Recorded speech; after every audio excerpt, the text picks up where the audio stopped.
All right. Hi, Jill. Hello. Thank you so much for doing this video for us of your transformational journey. You look so professional with your headset. A Yeah, little different than the gym. a little different than the gym with glasses. Well, both of us, I don't need to read fine print in the gym.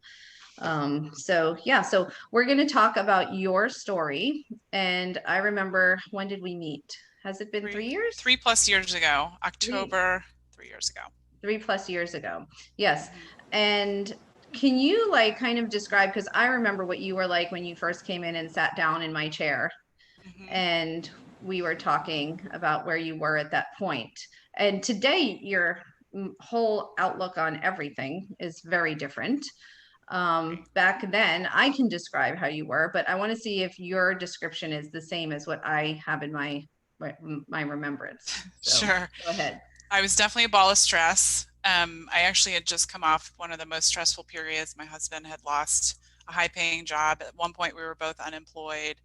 Everything was kind of unknown, and I was working out at the time, but I was kind of a cardio freak and stressing my body, and I was at my highest weight and felt I was I was starting to feel anxious. I don't know if I had true anxiety, but was getting there and somewhat depressed and was very thankful that I found you. Yeah, I would say you were about that. I think I remember you actually kind of got, you were a little teary too at the time, a Yeah. little, and feeling like a little trapped and Yes. yes, no outlet. And yeah, but you were one of the people that came in and you went through a period of struggling in the beginning. I'd say the first year was like, Yeah. you know, internal struggles with what you needed to do, right? And then wondering, not having the confidence that you were actually doing everything that you could do. So there was some lack of confidence in there. There was Yes. also, yeah, like second guessing, wondering if you were doing a good enough job, and you were doing fabulous, Yeah. right? And things were Yes. progressing along just as they were, but that first year, but then we went to second and third year, and then you're like now owning your position, right? But we're going to talk about, so I'm going to pull up some pictures. Okay, I'm going to pull up a picture of where you were at a certain point. Okay, so let's take a look at this one. Okay, so Oof. here you are with your son, right? Yes. Okay. Yeah. Now, was this when you were the first year in the studio, or was this prior? I think that was either just before or just after I started, but it was around it was that same year. Okay, when you look at that picture, what do you remember yourself like at that time? Yeah. I definitely just looking at that, I think goes beyond how I feel like I looked. I was not happy with my body at all. Mm-hmm. Um, Definitely was a lot of self-doubt and kind of beating myself up for hitting a certain weight that I never thought I Mm-hmm. would. And was still working through a lot of the stress in my personal life. Mm-hmm. Um, so was I think maybe just like a low-lying depression is how I would describe it. You would describe it. What was your eating like? What were your habits like then? Like what type of things were you doing? And as you're talking, I may go to another screen. Sure. Okay. I've never really struggled with getting to the gym. I've always struggled with doing the right thing at the gym. And Mm-hmm. so I was working out. My eating was a mess. So it was kind of like I was undoing everything I was trying to do at the gym. Mm-hmm. It wasn't connecting. So, um, I mean, I wouldn't say I was hugely overweight, but for me, that was a very uncomfortable place to be, and I was not happy. And if I had seen these pictures back then, I would probably have cried. Right. Um, Yeah. so that's just where I was in my personal journey. And I would go to the gym and just do lots of cardio, not understanding how that was stressing me further. Mm-hmm. So you were just spending time, you were just doing time at the gym. People go and they Yep. go and do time, but lacked a strategy, lacked an approach, right? Yeah. Where hmm maybe, yeah, when we're in our 20s, that works, right? For a period of time. It doesn't Yeah. work after you get to a certain point. And how old are you now? You're 40, you're younger than me. So, 47. oh, you're 47. I'm a Okay. So month we're just older than you. a month older than me. Okay. You have the 1 month on me. Yeah. So 47. So yeah. So when we look at these pictures, right, this one here, this looks like it was at your parents' beach house, probably, right? Yes. Um, So, and then not optimizing your eating. Yes, we talked about that. Right. Okay. And there was another picture, this one. I like this one too. Yeah. Okay. My When, husband was also very overweight. He was getting close to, well, he was needing a hip replacement. This is not even him at his heaviest. So we fed off each other. mm-hmm, And he was stressed all the time and in pain all the time. And I think I took a lot of that on, mm-hmm. and maybe put on some sympathetic weight as well. Sympathetic weight. Okay, so what were your coping mechanisms with the stress? Drinking Mm-hmm. was a big one. I've gone through phases in my life where drinking kind of has come in and out, and that was definitely a big one. That was a big one. Yeah. Your Mhm. husband too, No, also? he's not as much. No, Not as he's much. definitely just copes through Mm-hmm. eating. And Yeah. he's now about 50 pounds lighter than that. So, 50. Oh, yes. Yeah. Well, yes, he's been on a journey too. yeah. So, did you feel like, have you ever tried any drastic diets before? I would not say I was a real drastic dieter. I think in general, I'm kind of an even keel person and Mm-hmm. consistently bad, but not extreme. Yes. So I did Weight Watchers once. I mean, I Yeah. didn't do diet pills and things like Right. that, but I do have some binging tendencies. So if I think at this time too, for sure, if I had a bad day, that would actually become a bad week. And I would Mm-hmm. just throw it all out the window and carb load and fat load for sure. Now, you weren't overweight as a child. I was. You were Yes. overweight as a child. Okay. Yeah, I would And say, go ahead. yeah, and did you lose the weight at some point, or did you or was this something that you struggled with your whole life? Um, I, and I'll talk through, I kind of have two defining moments for my health in my life. When I moved to North Carolina in second grade, I started to put on weight instantly in third grade. So I became very large until about high school. Mm-hmm. I have great parents, but my grandmother lived with us and her relationship with my mom was never good. So when we moved here, my mom started a business and became very busy. My brother was much older and I was kind of left at home with a challenging grandmother. And I think all of those kind of set Mm-hmm. me into a mode of binge eating a little bit, Right. and putting on weight. So I got to high school and it started to click. I started to lean out and realized I had to take control of it. I didn't, like being picked on. It was tough. Right. Right. Um, and I do call that fat kid syndrome because I think once you've been fat as a child, it's kind of always there with you for the rest of your life. Yeah. So, Yeah. I think people do carry that. It's almost like a part of their. I don't want to say it's a part of their persona, but they identify with that part of themselves for a very long time. mhm, Yeah. And absolutely. yeah. And then so then yes, you had the defining moments, right, for the change. And then yes, everybody's an emotional eater to a degree. Hmm. Everybody. I Yeah. think it depends on how soon does the whistle go off, Yeah. and how fast do you get back on track? Because Yeah. people can have an emotional eating moment for like 5 minutes and they're like they could stop, okay, Yeah. and not have it be damaging. But yes, some people will have where they start and they have a situation and then it goes on and on and on for a weekend or into the next week before they do the whole, okay, I'm going to stop this and I'm going to start again, that whole Yeah. stop and start again mentality. Yeah. But everybody to some degree is an emotional eater. It just depends on, how do they recognize it, and also to their self-talk to themselves afterwards is a key indicator of, are we managing or are we damaging? Because a lot of people do a lot of damage in their own self-talk after they have gone through those episodes.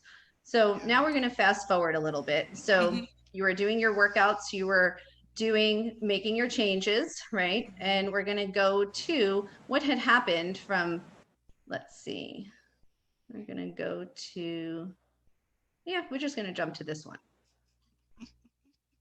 Okay. The one on the left kills me. Right, right. So now you went through these changes. What would you Yeah. say is one of the biggest changes you made? I'm going to ask you for three. Okay. So Mhm. what's change number one to get from the person before to the person after? I think number one that is unavoidable for anybody is getting control of your nutrition. Okay. So when you got control of your nutrition, what was the one biggest change in your nutrition? Because we all know we have to clean up our eating. We all know we have to do that. What was the one thing that you're like, okay, this is the biggest change that I had to make that I will not let go? For me, tracking, Tracking. being accountable to what I'm eating. I know that's hard for people, but once I got in the habit of doing that, it was, some stopping and starting along the way till I figured it out. Mm-hmm. But now it is just a daily part of my life. Now, am I 100% every week? No, but I, at this point, kind of understand, even if I'm not tracking, what I need to eat to hit my Right. goals. So that has been hugely transformative for me. So now hitting your goals, how much protein are we aiming for? Today, I'm set at 177 grams. 177. I know. And people struggle. Almost nearly every woman that comes into the studio, I always ask them the same thing. Please do a 3-day food journal for me. Do not omit anything. I'm not judging your cookie habit or your wine habit or your, chocolate cheesecake habit, not judging. I want to see what your normal is. Do Yeah, you have any idea what the average intake of protein is for most women when they come into the studio on a 1 day for their daily basis? I could guess. I mean, it's got to be under 100 for Hmm. sure. Sometimes between 60 and 80 Yeah, grams of protein a day. yeah. Okay. So, and I remember you were probably maybe the upper 90s to low 100s, right? But Yeah, getting upwards of 170 grams of protein. And you do some of that even plant-based. I do. Yeah, I do. I would probably be vegan if lifestyle permitted, but that's a lot of planning. So Yes. I do vegan meals delivery. So I do Mm-hmm. those at least 6 meals a week are all vegan. I am not vegan, but I would say I'm plant-based. So I start with vegetables, and I don't eat a lot of meat, But you but I still still get manage to protein get your in. 170 grams of protein in. Yes. Yeah. And it takes a switch in mindset. And I like the plant-based idea because yes, we need to eat more plants because protein and especially meats are very acidic in our body. And if we don't offset it with enough plants, right, then we have an acidic body because all those plants are alkaline. Yeah. So that's hugely important. So the other change, number two change that you made to get to this point. Number two is just more general, but I think just sticking consistency, kind of sticking to the program, showing up every day, and following your guidance on improving. One of the things I notice here too is the posture, and my husband Mm-hmm. notices the changes there. So focusing on in the right areas. So even though I was working out before, it was useless because I wasn't focusing in the right places. So Yes. Yeah. Because being coachable, I think, is a piece yes, of it. yes, being coachable is huge. Yes, and you're definitely, willing to take everything in. Okay. And yes, we did work on a lot of your internal rotation from your shoulders. We worked on, developing your scapular underneath so that, you can get pulled up, working on your pelvis tilt. Yeah, working on all of those things so that you can lift heavy. Your hip thrust the other day, what was that? 305 pounds? Mm-hmm. Yes. 310 Yes, after that. 310. Yes. Okay, so going from in the beginning doing body weight glute bridges, right? Mm-hmm. 3 years ago now to 305, 10-pound hip thrust, okay, which hence the gain in 19, probably more pounds of muscle at this point since we last did that. Now, can I pick number three for you? Yeah, I think it's probably the same thing I was going to say. You haven't, Good. no alcohol in a year. Mhm. Yeah, Over. Yeah. that has been probably the biggest change for Yeah. me. And going back, I'll be a little vulnerable and share with you another defining moment in my life. When I was 17, I was sexually assaulted, and that was 4 years of therapy to follow, but that also triggered a kind of a dependence on alcohol to deal with self-doubt and self-esteem, that lasted then nearly 3 decades. So Totally. Yes. I can trace it back to kind of that defining moment to why I have relied on alcohol. So I've always known for me, it was beyond just I enjoy the taste and just to wind down one drink.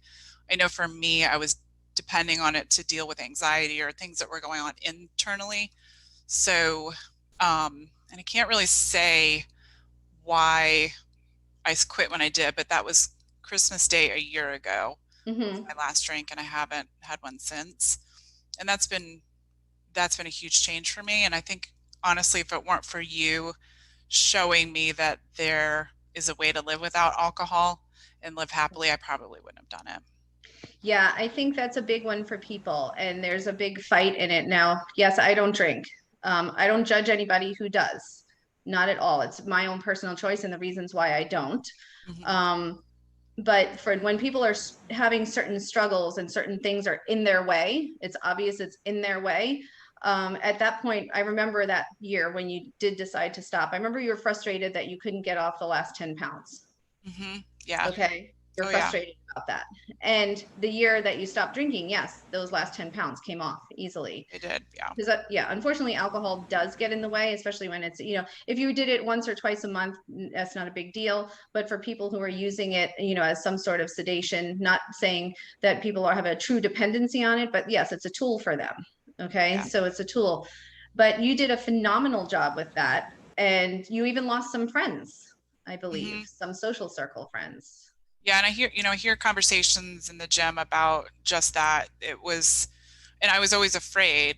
What does that look like? My friend group was always very dependent on alcohol. We've had a lot of good times, Hmm. but and then just parties in the neighborhood. So um, I just hit a point where I was okay with letting go of Yeah. that. You know, if I wasn't going to be included, then I didn't need to be included, and Yeah. I'm at complete peace with that today. But that was a journey as well.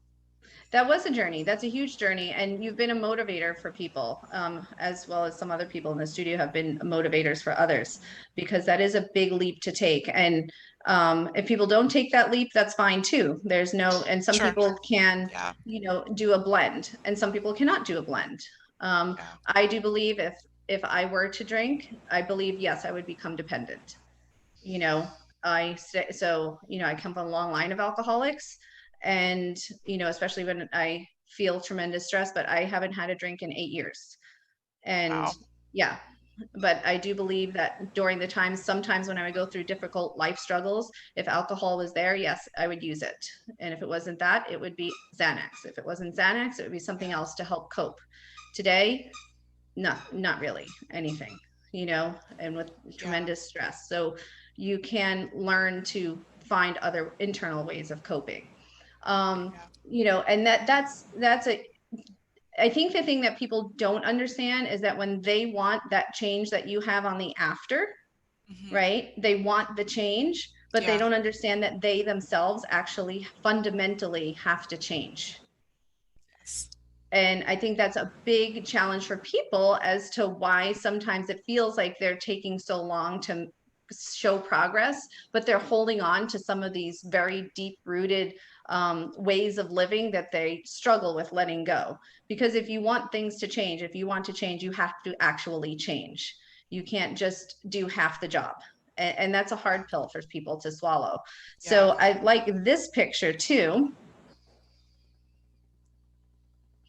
You and your husband look so Yeah. much different now. You guys look like 10 years younger, 15 years younger, you know? Yeah. And we're happier and our relationship's stronger Yeah. and all of that. And Because that's not to say that all of this is still easy. You know, there are still things that we both struggle with on a day-to-day basis, but it is a big improvement for both of us. huge improvement. I find that over the years that I've known you, your mindset has become one of I can versus why is this so hard? Yeah. Yes. Yeah. Now it's I can step up to the challenge. Like your level of confidence within yourself and what you can attain is huge. It's Yeah. very different than what it was that first year. Yeah. And Um, I think too, it's, I joke at the gym about how much I hate deadlifts. And so there are things that are still a challenge that I don't necessarily do very well. But I have to keep reminding myself, what are the things that I am doing well? The hip thrusts are going well. The other things are going well. There's a lot of things going well. And I have to, because I still struggle with self-doubt, I have to be conscious of reminding myself of those things, to not yeah. focus on the can'ts. Well, that's what somebody I was on with before you. We were talking about the statement she says about what a New Year's video that I had made because, even after my injury, when I said, okay, New Year, at least I get to start again.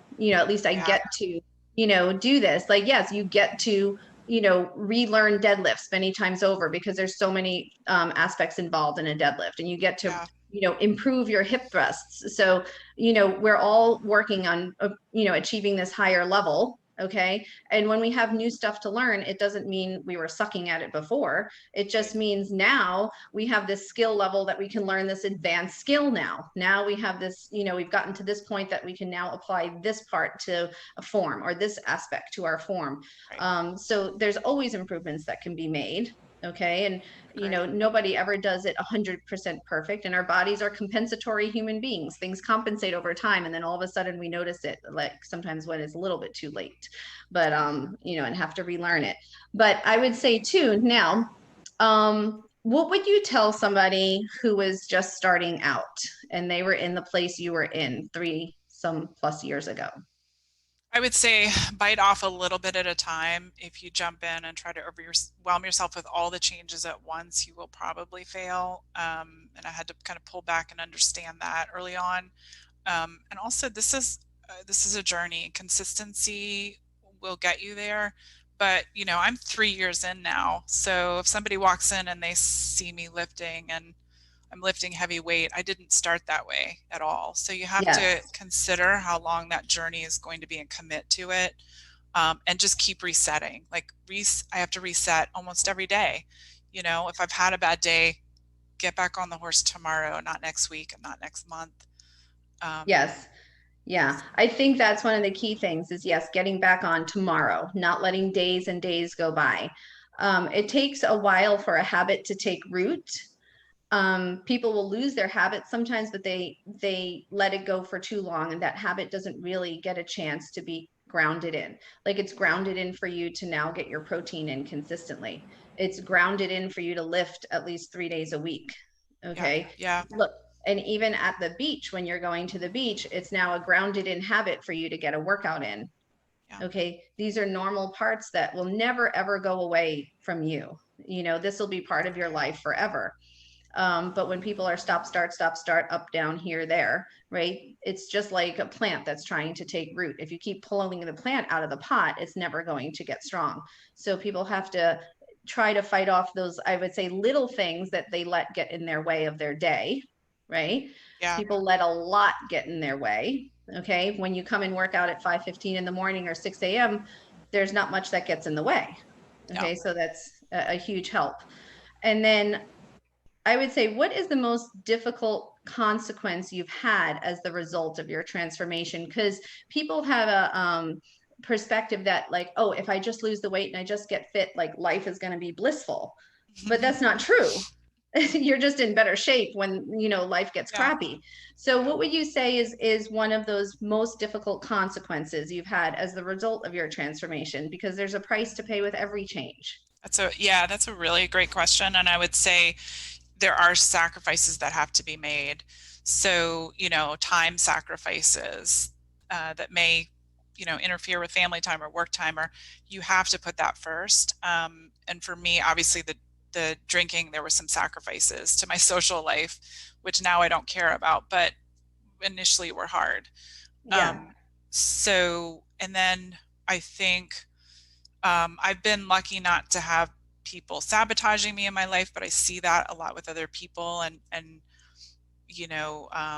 I have maybe one strained friendship Mm-hmm. because she doesn't quite understand where I am, and she's in a much worse place, and that's hard for Mm-hmm. her. Mm-hmm. So I think those consequences probably. Yeah. So yeah, definitely your who you hang around with changes when you Mhm. change. Yeah, I yeah, always say we are the sum of the five people that we hang around with the most. yeah. That's really Yeah. good. Yeah. So those things, those are some things that do, and then yeah, sometimes people will say, oh, how come you won't just have a, couple whatever, or, what, oh, just let go, let loose, or, people view, maybe as somewhat rigidity or uptightness with routines. Right. Yeah. Yes. So there's judgment on the other extreme. So, Yep. but at the same time, I'm sure for you, you feel like that trade-off is worth it. Yeah. 100%. Yeah. Yeah.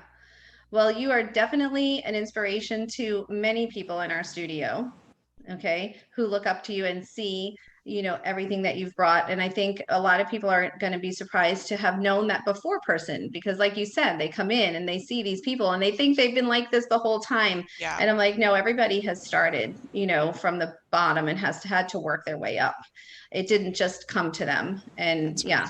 I you felt know, that way when I saw Melanie's video too. So I see her and I think, God, when am I ever going to get my arms to look like that? Because she just has it all together. yeah. So it was great to watch her journey Yes. too.